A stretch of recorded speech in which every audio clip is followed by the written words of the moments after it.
I walked into the dentist's office expecting nothing more exciting than 30 minutes of scraping, polishing, and awkward small talk.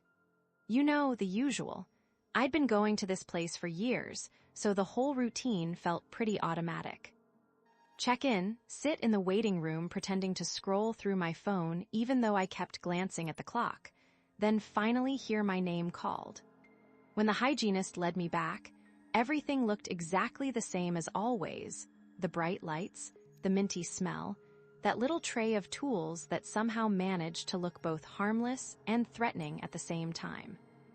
I settled into the chair and tried to get comfortable, which is always a joke because there's no such thing as a comfortable position while someone's poking around inside your mouth.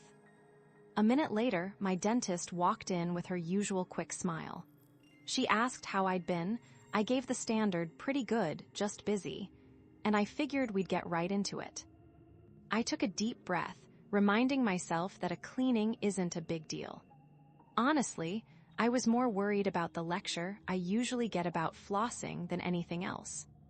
She tilted the chair back, adjusted the overhead light, and started the routine, the little mirror tapping against my teeth, the metal pick scraping gently. I tried to zone out, counting the ceiling tiles like I always do. For a few minutes, everything seemed completely normal. But then, right in the middle of that familiar rhythm, something shifted. It was subtle at first, almost easy to ignore. Still, I felt it, a change in her tone, her movements, something I couldn't quite put my finger on. And that's when I started to notice something unusual about the dentist's behavior. I remember lying there, trying to focus on the ceiling tile directly above me, the one with that weird little crack shaped like a fish. Normally, that's how I get through cleanings, zoning out, pretending I'm anywhere else. But this time, I couldn't stay in that little mental bubble because about 10 minutes in, I noticed something off. My dentist kept sniffling. At first, I tried to ignore it. People get colds, right? No big deal. But then I heard that wet, congested sniff again, way too close to my face, and I felt my shoulders tense up. I glanced at him as much as I could without actually moving my head, and sure enough, his nose looked red, shiny, and, well, runnier than anyone wants directly above them during a dental cleaning. I remember thinking, seriously, you couldn't call out sick today? Every time he leaned in, I felt myself trying to melt backward into the chair, just to get an extra inch of distance.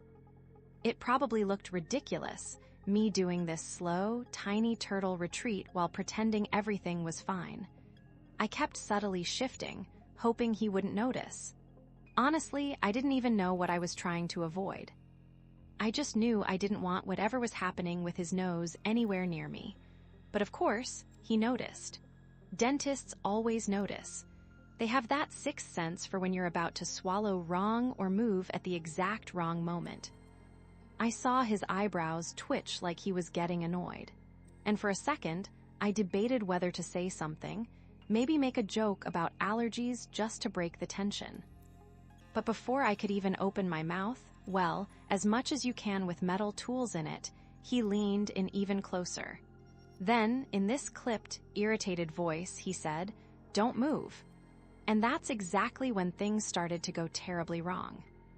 I remember lying there with that bright light in my face, trying to pretend everything was normal even though I was already uncomfortable with how close he was standing.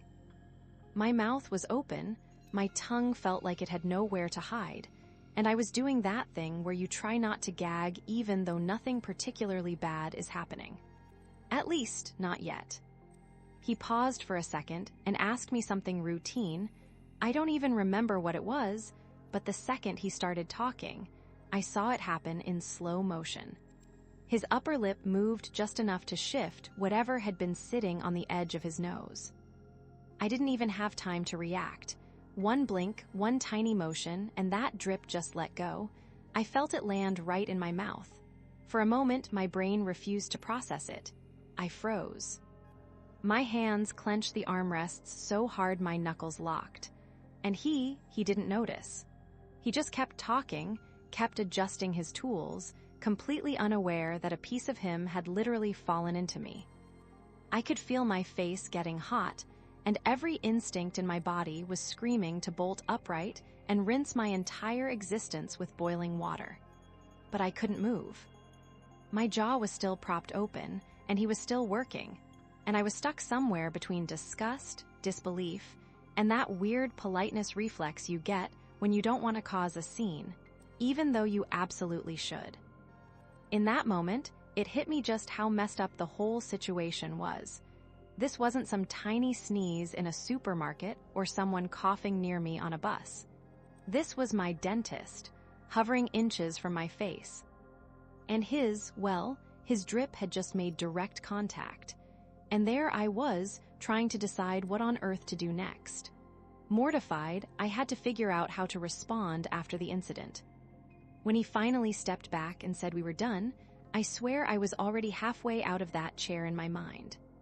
My jaw felt sore, my face felt hot, and all I wanted was to rinse my mouth and get as far away from that office as humanly possible. I kept replaying the whole thing in my head while pretending to calmly gather my things. It was that weird mix of embarrassment and disgust where you're not even sure what emotion you're supposed to be feeling first. I remember thinking, was that actually normal? Did I overreact, or was that just wrong? And the more I tried to convince myself to brush it off, the more my stomach twisted. No, it wasn't normal. And no, I didn't overreact. Something about the whole appointment felt off from the moment it started. And now that I was standing there looking at the exit, all I wanted was to get out before he tried to talk to me again. When the receptionist asked if I wanted to schedule my next cleaning, I didn't even hesitate. I just smiled tightly and said I'd call later, knowing full well I wouldn't. Honestly, I couldn't even look at the appointment calendar on the counter without feeling this weird wave of irritation. I was done. I wasn't coming back. Not after that. By the time I stepped outside, the fresh air felt like the first good thing that had happened all morning. I just stood there for a second, breathing, trying to shake everything off. But the whole scene kept replaying in my head, the awkward moments, the weird comments, the discomfort I kept trying to ignore. And the more it replayed, the more it settled in. I didn't owe that place anything. Not my trust, not my business, nothing. I walked to my car thinking, well, at least I've got a story now. And honestly, the experience leaves me with a story I'll never forget, closing out the narrative.